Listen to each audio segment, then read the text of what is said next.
Amigas e amigos, por conta do resfriadinho, estou gravando em casa.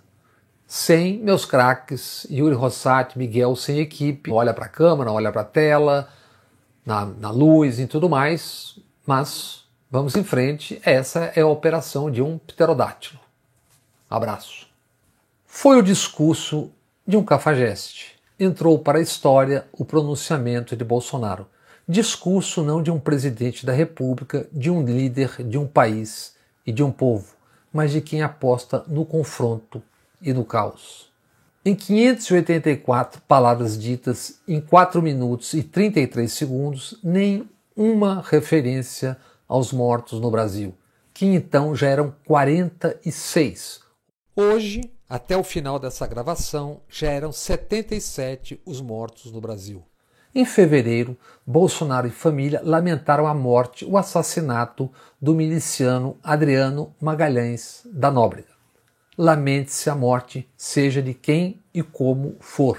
Mas por que tanto lamento por Adriano e silêncio e desrespeito pelas até então 46 vítimas do que ele, debochando, chama de gripezinha, resfriadinho? Bolsonaro faz uma aposta. Ele sabe que a crise econômica que é dele se somará ao desastre econômico produzido pelo vírus e sabe da sua incapacidade, do posto Ipiranga e do seu governo de enfrentar essa crise na plenitude.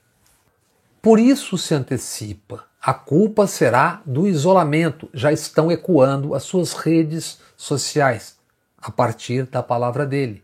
Bolsonaro está jogando pôquer com a morte alheia, dos alheios.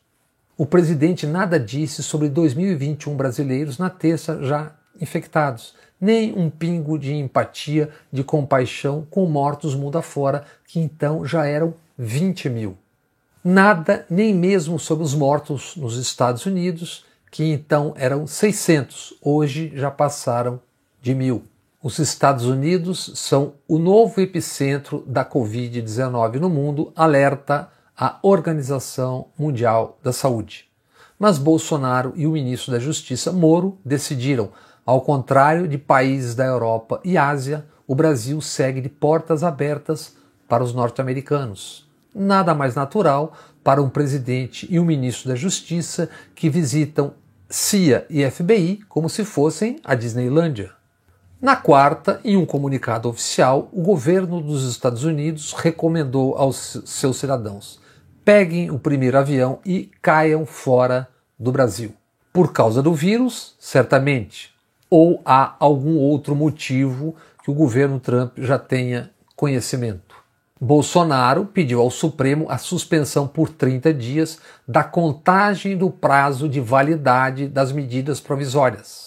Medidas provisórias têm validade determinada e, no máximo 60 dias, prorrogáveis por mais 60, o Congresso deve avalizá-las ou não.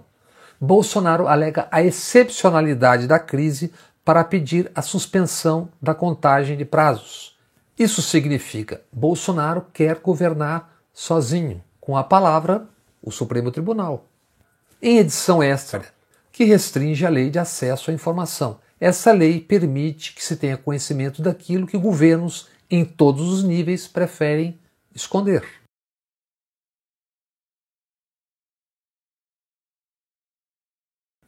O discurso de Bolsonaro é de quem aposta no caos, que nesta quinta ele cita em Twitter, e no confronto. Ele tem informações, de resto conhecidas mundo afora, sobre como se dá a propagação do vírus. Quando, de maneira irresponsável, recomenda o contrário do que determina o seu próprio ministro da Saúde, Bolsonaro sabe quais são e serão as consequências. E se sabe e insiste é porque tem seus objetivos. Um deles é livrar-se da responsabilidade da crise econômica. O outro objetivo é o mesmo que prega há décadas: golpe e poder total, seja de que forma for. Como não se tem notícia de realização de um exame psiquiátrico, não se pode afirmar que Bolsonaro seja um psicopata, mas se pode afirmar que o discurso, o comportamento público do presidente é o de um psicopata. Como faz quase todos os dias, no seu discurso da terça, na fala da quarta, Bolsonaro disse o contrário do que havia dito na segunda-feira para os governadores. Comparem.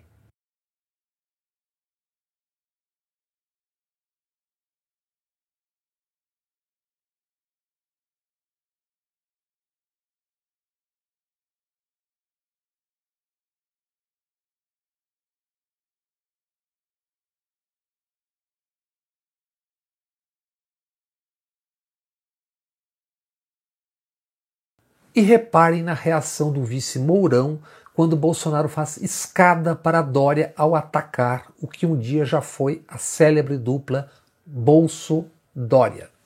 18, onde Vossa Excelência apoderou-se do meu nome para se eleger governador, por ocasião das eleições de 2022, onde Vossa Excelência poderá destilar todo o seu ódio e demagogia por ocasião das mesmas. Uma personalidade como a dele não consegue digerir quando obrigado a admitir erros. A propósito, o site de checagem aos fatos segue atualizando a contagem.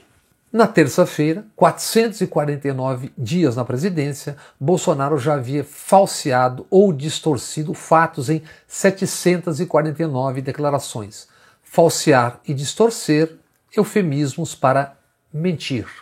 No seu desvario, Bolsonaro conseguiu unir muitos contra si. Ainda não o dinheiro grande, ressentidos de todas as classes e os bandos fascistas organizados que estes, sim, irão com ele até o fim.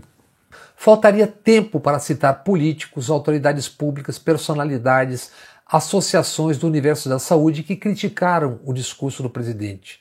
Dos protestos oficiais à disposição, colhemos responsável, grave erro, estarrecedor, dúbio, inimigo da saúde do povo, idiota, mas tem mais.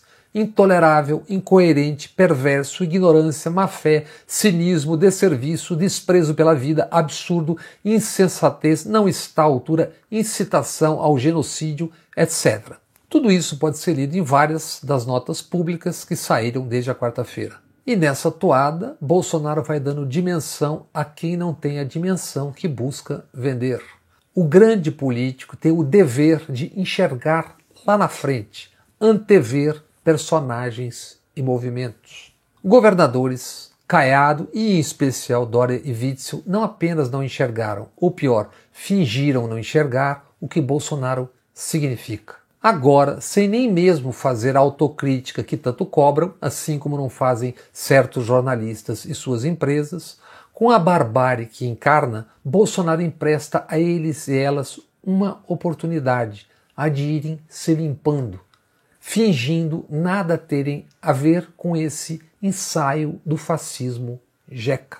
O mesmo pode-se dizer de milhões. De maneira anônima, mergulhamos em mais de 40 grupos bolsonaristas que atuam em redes sociais. Foi para eles que Bolsonaro discursou, não para o país inteiro. Grupos pró-Bolsonaro ecoam discursos do presidente, ecoaram nas últimas 48 horas o discurso da terça, via grupos do Facebook, usando o Facebook e YouTube como plataforma. Muito bem organizados, controlam publicações e perfis de usuários, filtram quem não reza pela cartilha bolsonarista. Muitos são vinculados a páginas e perfis de influenciadores digitais. Claro, o propósito de manter o rebanho unido. Há até cultos evangélicos em transmissões dessas páginas online. Alguns desses grupos. Jornalista Militar é página com dois grupos. Um tem 162 mil membros, outro 174 mil. Fico é uma página com 110.692 inscritos. TV Bolsonaro Presidente tem 133 mil membros e Somos Todos Bolsonaro tem 196.060 inscritos. Nesta terra plana, Bolsonaro é definido como maravilhoso, perfeito, top. E a Globo é o alvo primordial. Nos últimos dias, nestas páginas, se lê: o vírus não matou nenhuma criança. O vírus é a corrupção. Adriano Queiroz? Eis aí a vacina que Bolsonaro busca. Mas a parte porções e intenções dos esgotos do Bolsonistão, é importante focar na carta que Antônio Guterres enviou para Bolsonaro e líderes do G20, as 20 maiores economias do mundo. Guterres, ex-primeiro-ministro de Portugal, é o secretário-geral da ONU. Ele defende o isolamento social, ação decisiva do G20 e um plano de guerra em termos de crise humana. Guterres alerta para os efeitos socioeconômicos da crise. Por aqui, temos figuras grotescas trocando mortes pela salvação. Governos servem para isso, para gerir crises quando elas existem, quando elas chegam. E outros, a essa altura, ainda vendendo a conversa mole do Estado mínimo. Para estes, em especial, 2 recados do secretário-geral da ONU. A crise vai custar trilhões de dólares, PIB mundial. Leia-se, mundo afora, o Estado vai gastar algo como 9 trilhões de dólares para que se escape dos efeitos do que Guterres chama risco de uma pandemia apocalíptica. Só os Estados Unidos, 2 trilhões de dólares adiantados, o máximo do Estado. Outra resposta, essa diretamente endereçada a Bolsonaro, foi dada pelo diretor-geral da Organização Mundial da Saúde, Tedros Adhanom. Gripezinha e resfriadinho depois, o jornalista Jamil Chad perguntou que mensagem Tedros mandaria para o presidente Bolsonaro. A resposta do secretário-geral da ONU foi: em muitos países as UTIs estão lotadas e essa é uma doença muito séria.